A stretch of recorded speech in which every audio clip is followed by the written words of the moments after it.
Good morning, everybody. I'm Euan Winton. I'm a PhD student at Lancaster. I've got an HRC collaborative doctoral award, which means I'm working with Alzheimer's Scotland on my project. This is a very up-to-date project because I'm currently in the middle of it. What I've been doing is working with a group in a resource centre in Winton in Glasgow. I'm not from Glasgow, so it's taken me, as Paul was doing earlier, out of my comfort zone and into another place.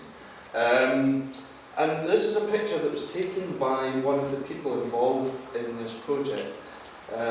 This was a visit to the tramway in Glasgow to see the artwork of Shabalala herself, who creates these images out of fabric, out of scraps of material stitched onto the canvases. My project is based upon collaboration and looking as to what we can do, what I can do and what people working with me can do through creative means, and seeing how we might apply those going forward. The group I'm working with do a lot of walking tours and visits to cultural situations in and around Glasgow. And they had recently been visiting the Billy Connolly 75 BC murals.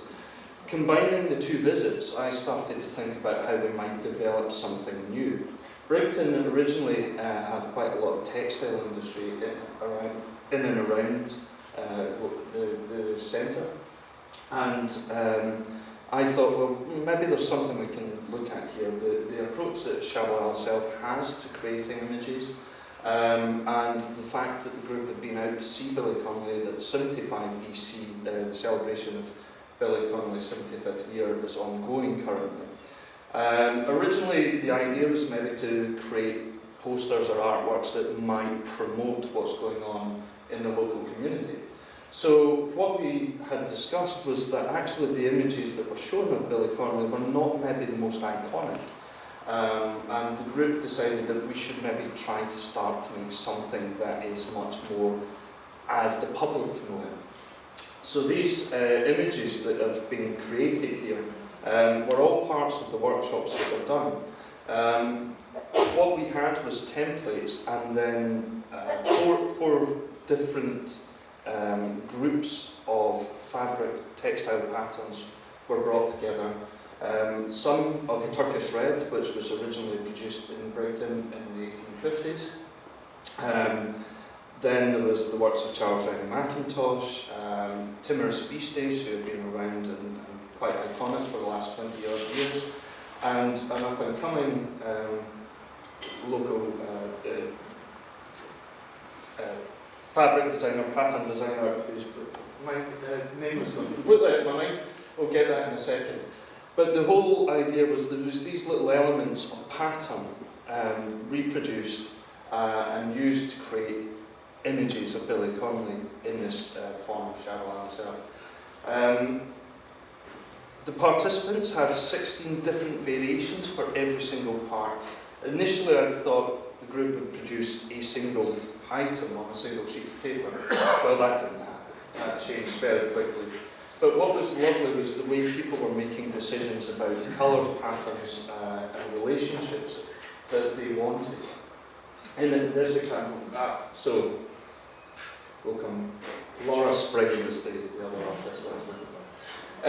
So the gentleman producing this piece of work was very happy with what it was constructing, right up until the point where he realised it was too blue and he suddenly wanted to add some more colour. So what we ended up with was the really ornate kind of contrasting patterns, new forms generated in a place where pattern making used to be very important, and taking a kind of broader Glasgow approach to Glaswegian approach to what might be able to be done. So out of this, I took away the artworks that the group had produced and thought, these are nice, we could work them up into a poster, local promotion worked. But is there something else that we could be doing? And I think this is part of the dialogue between myself and the group, is that we're constantly kind of having discussions and me responding to the things they've done. They'd taken the photographs originally. I had then thought about how we might work up the ideas that have come out in the discussions. I love this one and the one that follows, because the person who made them said, I'm not making a thing. I'm just going to do what I want to do. I'm going to collect all these parts, all these leftover bits, the bits that other people aren't using. I'm going to arrange those. And she proceeded to tell me a lot about how she has always made her own craft cards for friends and relatives' birthdays. So there's narratives behind everything. I went off and started to pull these pieces together in order to think about producing a textile. I thought it would be very interesting to see if we could actually produce a 75 BC printed textile in the Brighton area based on the local investigations that this group have been doing. And what I've then done is taken what was produced back to the group and said, right, I've taken what you've done, I've worked those things up, I'm now bringing them back to you to decide how we take these things forward. And at this point, I produced different printed scales of the patterns, and the group had to go through the 8 different designs that had been produced, deciding which were their favourites, and then deciding which ones they were going, what kind of scale they wanted these things to exist in. So currently, we are looking at how this stuff will actually get produced as local textiles. They'll be produced as an introductory piece for exhibition to begin with. And these are the 4 that were suggested by the group that they then want to take further on. I know this sounds very similar to Paul's work with the tartan, but actually this came about from a completely different perspective. This came about from the group and what their activities were doing. I've overrun them, but thank you very much.